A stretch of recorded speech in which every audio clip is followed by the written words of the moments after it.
Следното линковско вклучување кое што го имаме е во контекст на темата, имено клиниката за урологија 2023 ја заокружи со рекорд на 500 трансплантација на бубрек. Какви се статистиките за оваа 2024? Расте ли бројот на органодарители? Ја прошуваме Симона и низиниот соговорник. Симона, повелете. Благодарам, Кристина. Се вклучуваме од клиничкиот центар Мајка Тереза, конкретно пред клиниката за урологија, за да кажеме таа импозантна бројка на органодарување, односно веќе е направена во 2024 509-та трансплантација, а утре веќе имате нова. Така што за поздрав е оваа бројка, па господине Докчев, колку е сето ова напорно и за работа и како сето функционира? Па, можам слободно да кажам дека ако во некоја област Македонија може да се пофали, зборам и од медицинските, па и од другите области во општественото живење, тоа е токму оваа област на трансплантација. Како што напоменавте, 509 трансплантации се досега направени. Посебно за истекнување последниот период од 12 години, поточно од март 2012 година, кога енормно го зголемивме бројот на трансплантации. Се направени повеќе од половина отколку за последните 35 години. Значи за овој многу краток временски период направена е рекордна бројка од 258 трансплантации. За одбележување и возобновувањето на процесот на кадаверична трансплантација кој го направивме 2014 година. И досега имаме направено 63 кадаверични трансплантации. Зборам за бубреси. Не зборам за останатите органи, знаете дека последниве неколку години имаме мултиорганска трансплантација од кадавер, се трансплантира и срце, се трансплантира и црн дроб, што е за поздравување. Успесите се огромни, можам да ви напоменам некој од нив. 2014 година за успешноста и бројката на трансплантација, Светската организација која ги регистрира сите земји кај што се обавува трансплантација, наречена Иродат, не рангираше на 5-то место во Европа по број на трансплантации, а на 9-то во свет. Тоа е еден огромен успех за целокупното македонско здравство, не само за трансплантационата дејност. И не само тоа, по бројката се однесува бројката за жива трансплантација, за living donor трансплантација. Затоа што многу поголем бројот на тие трансплантации отколку кадаверични, бидејќи кадаверичните не зависи од нас, докторите, да кажам, организацијата се одвива во државата. Организацијата на кадаверичната трансплантација, затоа што треба да се прогласи починато лице. И тоа е многу тежок, да кажам, процес кој полека заживува во нашата држава и еве апел до сите да сите ние бидеме потенцијални органодарители после нашата смрт. Значи тоа нема похумана дејност од тоа. Претпоставувам дека тука е важна и свесноста кај граѓаните, која што еве според бројката веројатно со текот на годините тоа им расте и се подобрува. Да. Меѓутоа, еве, кој се може да биде донор? Прво да ви одговорам, бројката се подобрува. Точно е, почнавме скромно.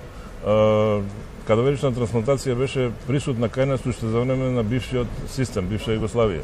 И јас сум дел од тој тим, да кажам, како многу млад доктор, како втор асистент, и свесен сум на тие тешки моменти кога треба да земете орган, секако фамилијата го дава последниот збор.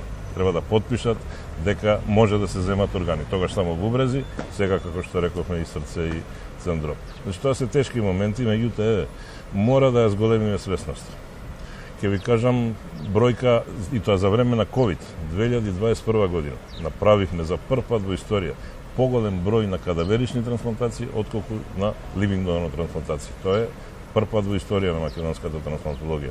Од вкупно 28 трансплантации направивме 16 кадаверични, 12 living donor трансплантации.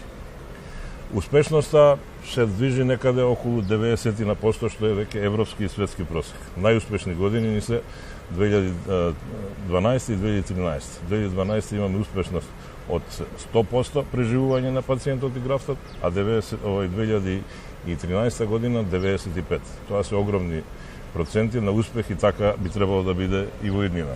Не е секогаш така, меѓутоа се трудиме да биде. Да. Споделивте со нас дека веќе утре имате наредна трансплантација, па еве накратко. Од living donor, значи од жив дарител. Да, интересира какви се подготовките, може би ден претходно, што е она што медицинскиот тим тука на урологија потребно е да го направи. Трансплантацијата е мултидисциплинарна дејност. Тука не учествува само клиниката за урологија, ние сме, тука е центарот за трансплантација, ние сме крајните извршители. И многу зависи од нашата успешна работа. Значи, во припремата учествуваат колегите од трансфузиологија, кои го одредуваат хајла типизацијата, така наречена ткивна подударност, нели, да биде сличноста поголема меѓу паровите кој дава и кој прима бубрек. Колегите од нефрологија имаат огромна улога, нормално, тие ги припремаат пациентите, потоа учествуваат во лекувањето, во имуносупресивната терапија и ние како крајни извршители, реков, зависи многу од нас, затоа што успешната операција понатака дава можност за лекување. Тоа се припремите. Припремите се одвиваат најчесто на клиниката за нефрологија и ден-два пред операција, веќе денеска пациентите веќе вчера беа спремни, денеска треба да се префрлат од клиниката за нефрологија за да бидат кајна за утрешната трансплантација. Благодарам многу за денешниот разговор и ви посакувам успешна работа како и до сега. Фала, благодарам на поканата.